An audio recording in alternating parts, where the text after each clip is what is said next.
We typically remember Sir Isaac Newton as the serene architect of modern science, the man who sat under an apple tree and calmly deduced the laws that govern the universe.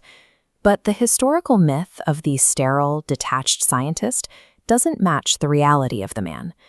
Behind the breakthroughs was a person defined by insecurity, trauma, and a lifelong suspicion of everyone around him. At age 19, Newton compiled a private list of his sins.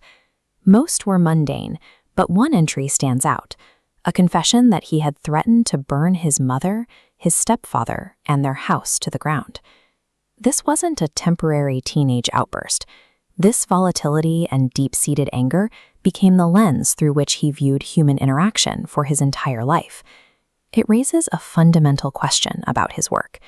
It suggests that the system of total predictability he eventually built didn't come from a mind at peace, but from a mind trying to find safety in a world that had offered him none. That search for safety began at Woolsthorpe Manor, a cold stone farmhouse in Lincolnshire. Newton had a precarious start. He was born fatherless and so small that his mother claimed he could have fit inside a quart mug. When he was 3, his mother, Hannah, remarried a wealthy minister named Barnabas Smith. Smith wanted a wife, but not a stepson. Hannah moved to the neighboring village to live with her new husband, leaving Isaac behind at Woolsthorpe to be raised by his grandmother. To a 3-year-old, this was an abandonment that essentially broke his capacity to trust. From that point on, human beings were things that betrayed you. In the wake of that rejection, the young Newton began to look for stability in places where people couldn't reach him, eventually turning his attention toward systems that never changed. He was eventually sent to school in Grantham, but he found no comfort there. He was an outsider, frequently targeted and bullied by his classmates. He responded to the physical threats by retreating into his own mind, focusing on intellectual domination as a way to prove his superiority over those who tormented him. He spent his leisure time building complex wooden models, water clocks, kites, and mouse-powered windmills. These devices offered him something people never did: predictability.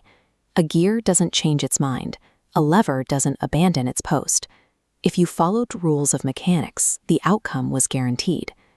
This detachment made him a failure as a teenager when his mother tried to manage the family farm. He would sit under hedges reading math books while the sheep wandered into the corn, unable to engage with the messy reality of agriculture. He eventually escaped the farm for Trinity College, Cambridge. He arrived as a sizer, a student servant who performed menial tasks for wealthier peers in exchange for his education. Cambridge provided a sanctuary. Within its walls, he could finally leave the human world behind and lose himself in an environment defined by ancient texts and rigid logic. But in 1665, that sanctuary was shuttered. The Great Plague arrived in England, and the university closed its doors to prevent the spread of the disease. Newton was forced to return to Woolsthorpe Manor, the very site of his childhood trauma and isolation. It was an ironic homecoming, but he was uniquely prepared for it. While the rest of the world saw the plague as chaos, Newton's history of solitary retreat meant he was perfectly equipped to thrive in total isolation. Over 18 months, he produced breakthroughs across 3 different fields: calculus, optics, and gravitation. His notebooks from this period show him testing whether the same mechanical logic he used in his wooden models could apply to the stars. By calculating the exact pull required to keep the moon in its orbit, he was attempting to prove that the universe followed rules so rigorous they could never be broken, reducing the vast cosmos to a single, reliable mechanism. When he finally published the Principia, he wasn't just describing gravity. He was codifying a universe that finally made sense, a world where every motion could be predicted and controlled through math.